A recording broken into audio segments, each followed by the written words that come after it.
Welcome to Hawg Huddle, your weekly opinion-based podcast dedicated to all things Razorbacks.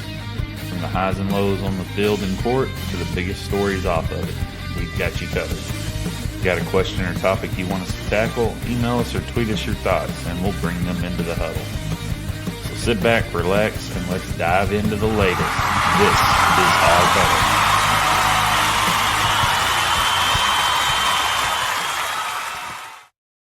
What's up, everybody? Welcome to Hawg Huddle, episode 11. I'm your host, Jesse Thurman.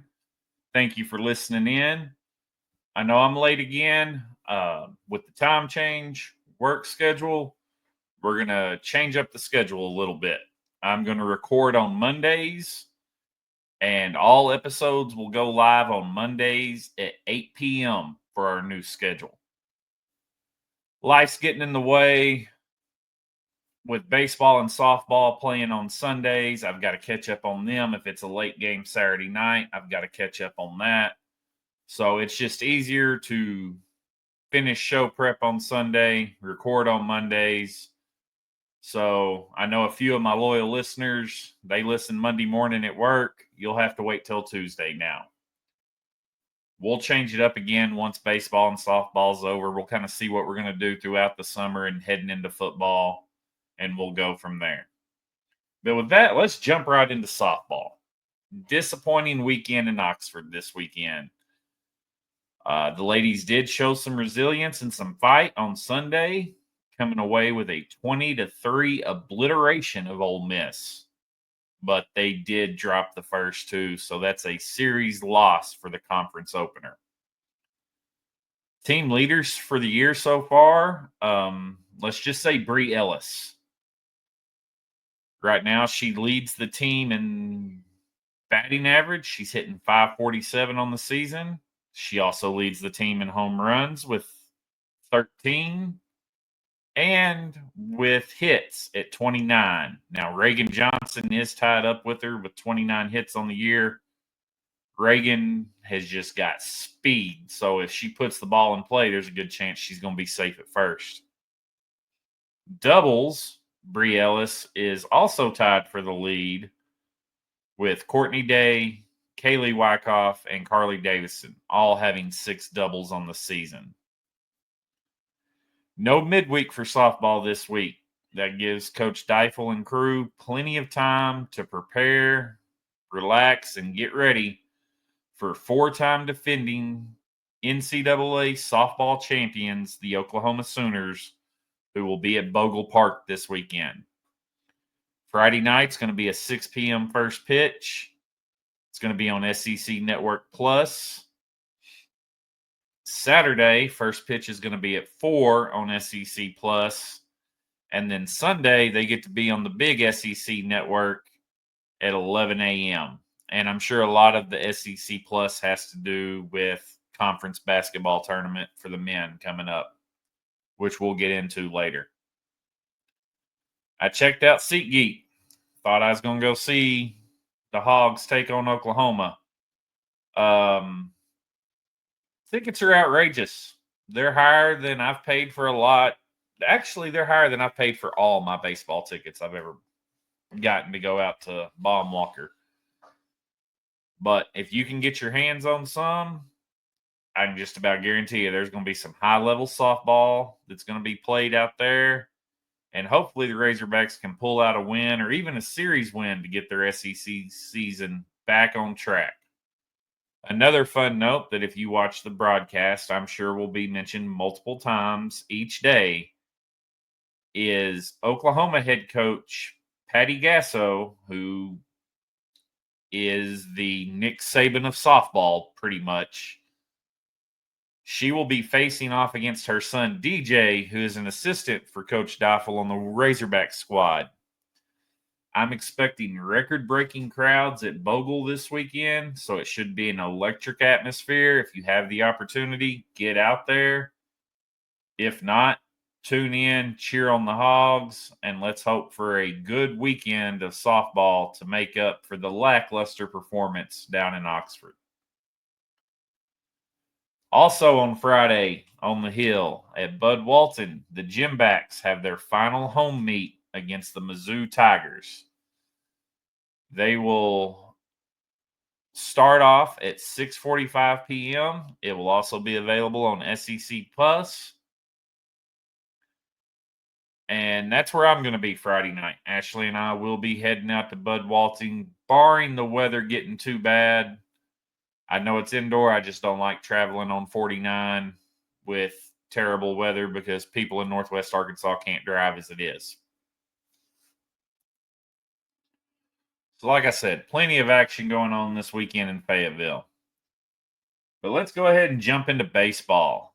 Baheva Aloy is once again SEC Player of the Week after an outstanding weekend against Portland, where the Hogs cruised to run rule victories Friday and Saturday before a little bit closer game, but they took care of business 5-3 on Sunday.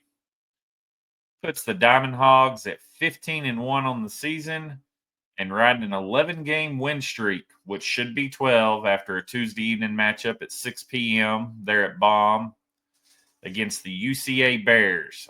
That will be available on SEC Plus.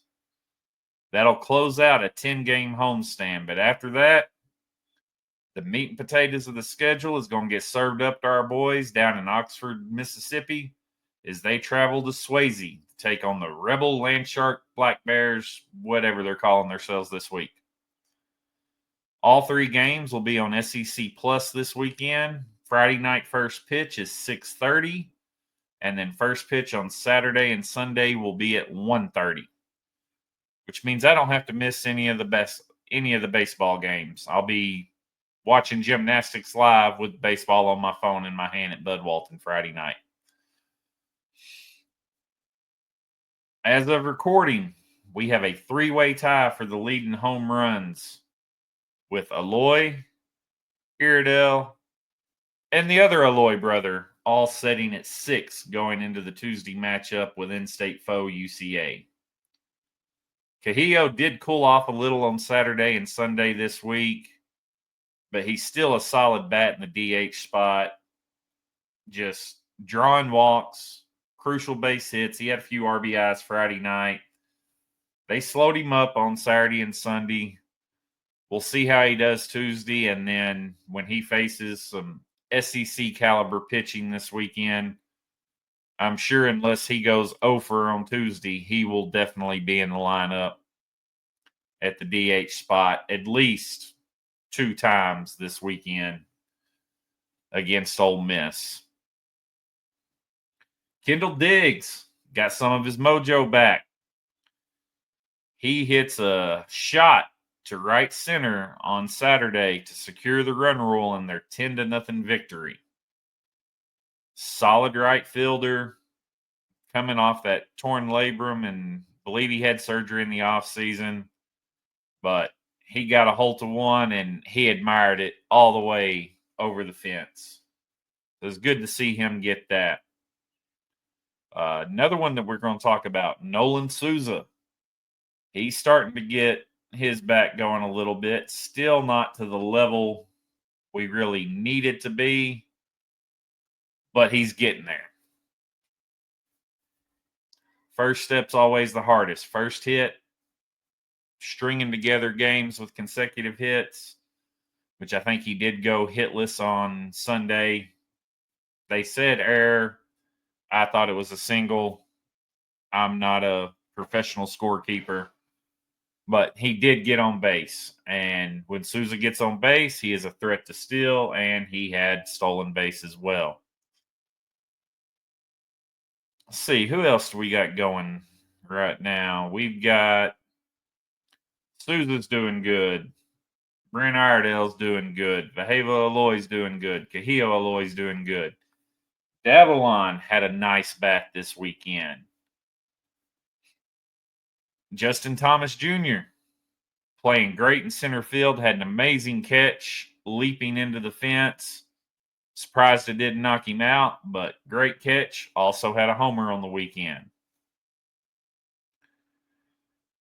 So the bats are hot. How long can they stay hot? One thing I'm not worried about is fielding. Our fielding percentage is on pace to set a new program record, and the Hogs had 0 errors again this weekend, which is huge. It's how you win baseball games. You make the plays you're supposed to make, and then you have some highlights like Justin Thomas Jr. and Vaheva Aloy. And the double play to close it out on Sunday was pretty nice, all the way around the horn, 5-4-3. And that was freshman playing second base because Nolan Souza had moved over to short. DVH said after the game that Vaheva had some tightness in his leg, didn't want to come out. Dave said it wasn't worth risking anything, so he told him to take it easy the rest of the day, get some rest. We'll see if he plays Tuesday evening against UCA, see what we've got going there. But that is one thing with the DVH coach team. They will be solid in the field, and no one in their right mind can question the leadership of Dave Van Horn. No, he doesn't have a national title. That's still to come. But this man, everything he's done for the University of Arkansas from his days playing to the 23 years, I think it is now, leading this squad. All you got to do is look at the outfield and look at all the years listed of SEC division titles, SEC conference titles, NCAA tournament appearances, College World Series in Omaha appearances. DVH is the GOAT.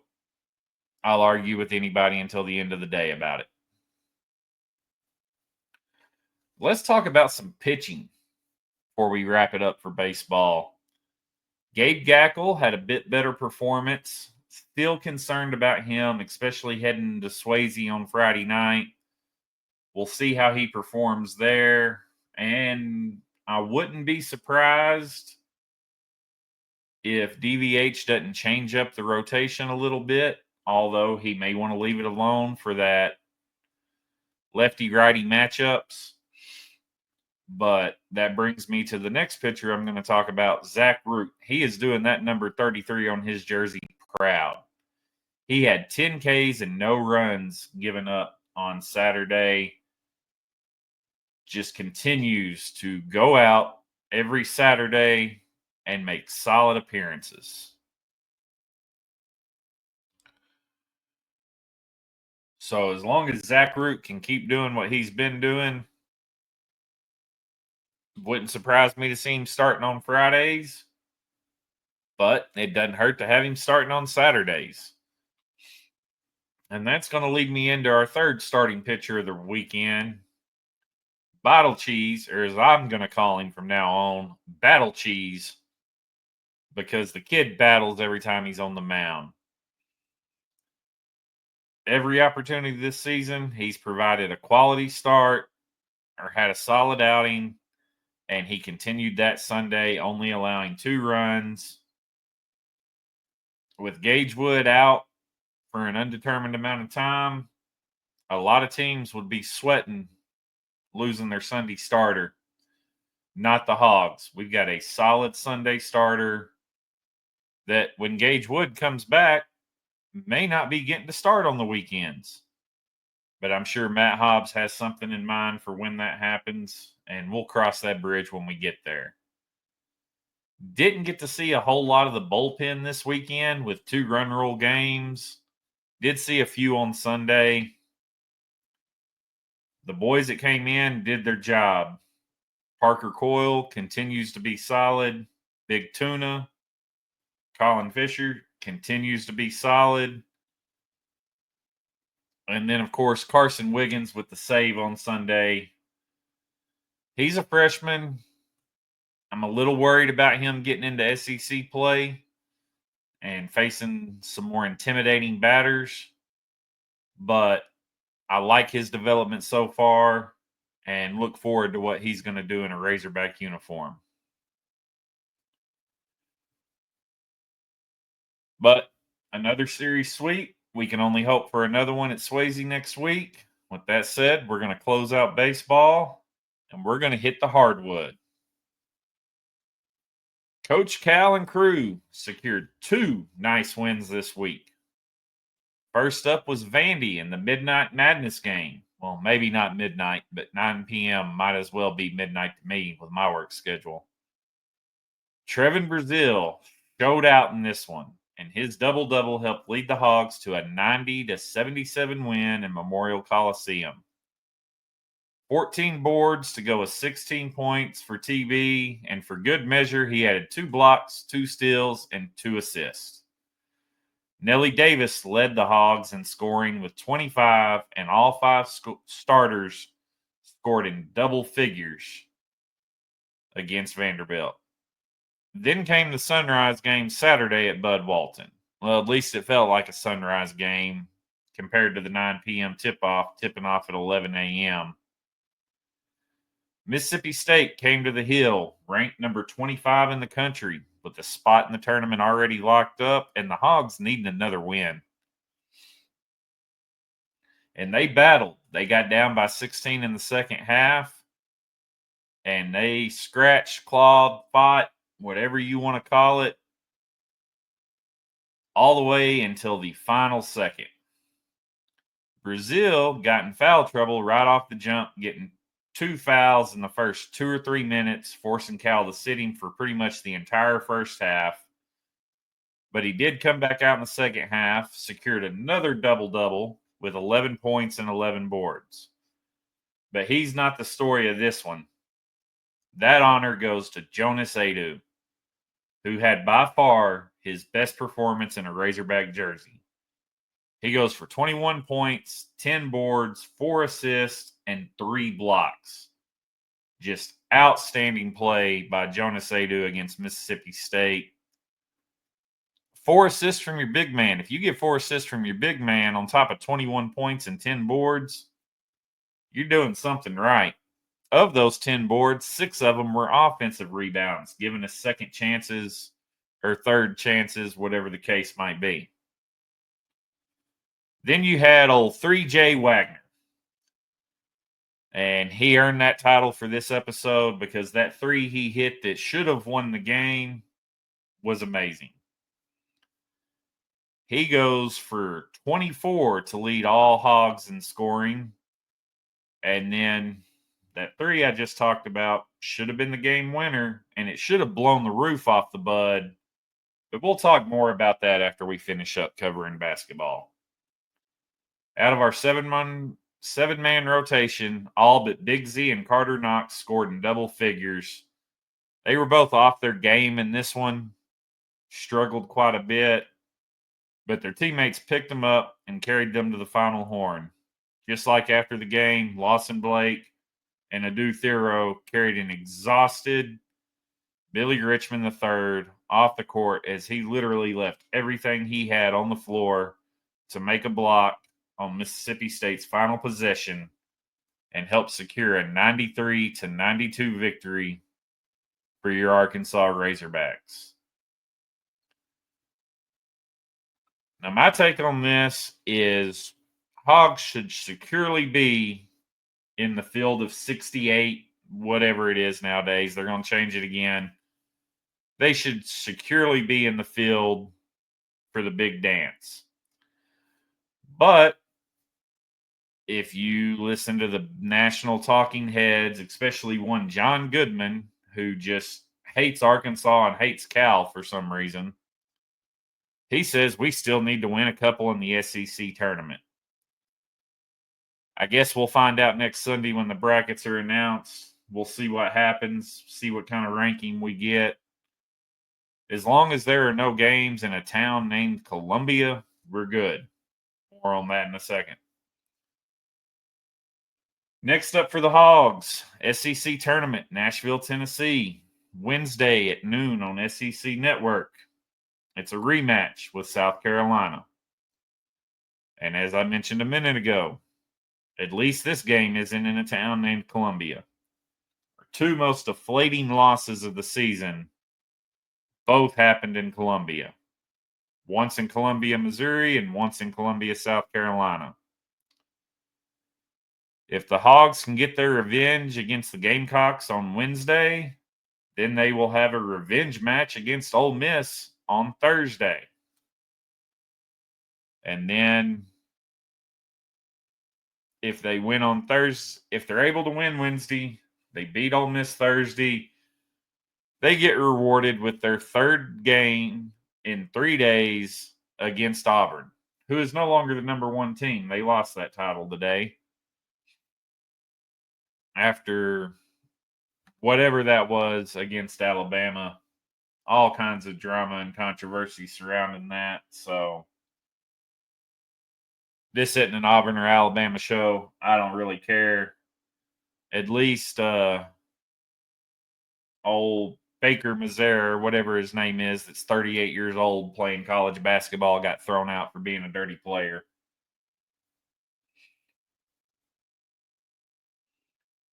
I will say the only way I see the Hogs losing out on going to the big dance is if we get embarrassed by South Carolina again on Wednesday. As long as we play that game close, we really need to win that game. But I think the Hogs have done enough to be in the tournament. Now that we've wrapped up basketball, let's talk about my thoughts on Bud Walton and the atmosphere this year. What atmosphere? My first time ever stepping foot in Bud Walton Arena was back in 2006, I think it was. John Pelfrey coached team. Courtney Fortson was point guard. We had just beat Oklahoma, and Texas was coming to town. Tried to get my buddy Brandon, who's listening. What's up, Brandon? Tried to get him to go with me. No, man, I'm not going. I don't think we'll be able to pull it off again. No, I don't want to go all the way to Fayetteville for that. I was sitting in the upper tank, and the floor was shaking. Bud Walton was rocking. It's one of the loudest atmospheres I've ever been in my life. It was amazing. That didn't happen this year at Bud. I don't know what the problem is, but I do have my thoughts and my opinions on it. For one, this whole new seating thing that Hunter Yurachek has come up with, corporations don't deserve tickets in the lower bowl and close to the court for business meetings and tax write-offs. Let fans have those. Corporations buy up the tickets unless they've got somebody in town, or some of them will give them out to their employees. But there's too many empty seats in Bud this year for having the talent we had on the floor. Hall of Fame coach. Why could we not pack out Bud? I think a lot of it is corporations are buying up blocks of tickets and they don't get used. Now, Twitter's been going crazy the past couple days with everybody posting farewell tweets to their seats. Some of these people, 30, 40, 50 years in these seats. Now, I see both sides of this. Some of these people have been grandfathered in and they're making less donation than folks that are stuck sitting in the upper tank, but they've got way better seats. There's got to be some give and take there by the athletic department and by Hunter Yurachek. But at the same time, from what I have seen, and I don't know all this to be 100% true, but what I've seen, what I've looked into, you're going to have to fork out some money just to be able to buy season tickets, and then you're going to be stuck sitting in the upper tank unless you've got $20,000, $30,000, $40,000 a year to donate. Then you can get lower bowl and get the good seats. What I think we need to do here, and this is a give and take, and just hear me out on my whole process, and then I'm also going to put this on TikTok. I look forward to some fan interaction on this. There needs to be a system to where when your ticket is scanned, you get points. If your ticket is scanned for every single Razorback game, your seat should be safe. As long as you're making a considerable donation, because I understand this is college athletics. We're paying players. We're paying coaches. Our basketball coach is making $8 million a year. Yes, I know Chicken Man's paying him, but because I understand that a lot of fans from other parts of the state will buy season tickets so that their seat is guaranteed for the trips they can make to Fayetteville. But incentivize them to sell those tickets for reasonable prices, either through the university or through SeatGeek, which is a partner of the university, that is the official third party ticket handler of the Arkansas Razorbacks. That's why I buy all my tickets from SeatGeek or from individual. But give them incentive to sell them tickets for a good price so that you've got people there on the 6 p.m. Wednesday games and the games where maybe they decided to go to baseball instead of basketball, or maybe their kids have baseball or soccer. Whatever the reason may be, incentivize the fans to make sure the tickets are used. Do a point system. Make sure that Bud is packed. Fans, we have to do our part. We have to go to games. I go to as many as I can. Should I go to more? Yes, I should probably be in Fayetteville a lot more often. Have a life, have bills. Not always feasible for me to drive 45 minutes down the road, spend who knows what on tickets, depending on what the market's looking like. And then I get there and tickets I seen that were way more expensive, I look over in those sections and the seats are empty. Get the tickets to a reasonable price, get people in the building, pack it out. Hunter Yurachek, quit alienating your fans. This is about supporting our student athletes and making sure we have one of the top atmospheres in the SEC. I've been to enough events that I know our fans are capable of making Arkansas venues competitive in the SEC. My first football game, I'll get into that. Went to see us play Florida. Florida just annihilates us in the first half. Half the stadium empties out. Understandable. But this was the year that Tony Bua had the roughing the passer that cost us the come from behind victory. I don't remember what year it was. Would have been around 2003, 2004, somewhere in there. But that stadium was 10 times as loud in the second half with the diehards that stayed behind to watch the game. We've got to have good atmospheres. The atmosphere at Baum Walker, I can't say a word about it. I haven't even been to the good games, but games I've been to, sitting out in the hog pen, trust me, the left fielders don't like being out there. They get heckled. Hog pen, it is right up there with the left field lounge. Never been to the left field lounge down at Duty Noble. It is on my bucket list, but we are easily one of the top 3 baseball venues in the country, which also happens to be top 3 in the SEC. Because the SEC has the best baseball in the country. But with that, I'm going to go ahead and wrap it up. Brandon, I know you want longer episodes, but I'm working on it.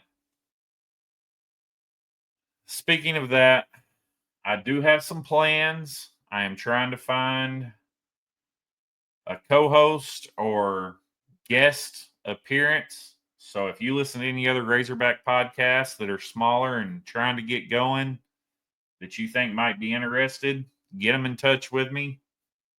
Got hoghuddle@gmail.com, Hawg Huddle on Twitter, Hawg Huddle on TikTok. I'd love to have somebody on, do a couple live shows. The live shows are more fun because you get the immediate fan interaction with the comments. And then you really don't have to have as much of a script when you're doing something like that. I've tried doing this show without a script. It goes off the rails. I have a basic script I follow, and I just seen something on Twitter that came out yesterday. Speaking of script, and I didn't have this. Boogie Fland is trying to make it back for the tournament. Hog fans, how do you feel about Boogie Fland coming back and playing in the NCAA tournament? I'm all for having an extra man off the bench, but that's exactly where Boogie needs to come from, is off the bench. Leave DJ at point. Keep Trevin in there. He's starting to get some rhythm and flow if he can stay out of foul trouble. But having that one extra guard coming off the bench could be huge, especially when you start playing 2 times per weekend. So I'm trying to make sure I covered everything. I got that in there. Like I said, if you know any other Razorback podcasters or somebody that wants to try it out, I'll have them on for an episode of Hawg Huddle. And if it works good and I don't have to do a whole lot of editing, we have good chemistry, we'll plan out a special live event, advertise it, and then y'all can tell me how off base I am or how stupid my opinion is or how much you agree with my opinion on a live stream. If we go live, it'll be on YouTube. I don't mess with Facebook anymore. Strictly YouTube, Twitter, and TikTok is all I'm messing with. But again, thank you everybody for listening in. Love all the support. Don't love the 3:30 a.m. text messages. Where's the pod at? But now we know. Anyways, with that said, have a safe week. Tune in, root on the Hogs and all their athletic ventures this week. And until next time, woo pig. Let me take this opportunity to say thank you for listening to Hawg Huddle this week. Make sure and subscribe on your favorite podcast provider. Tell your friends and follow us on socials. We're on Twitter, TikTok, and YouTube. Thank you again for tuning in, and we'll see you next week.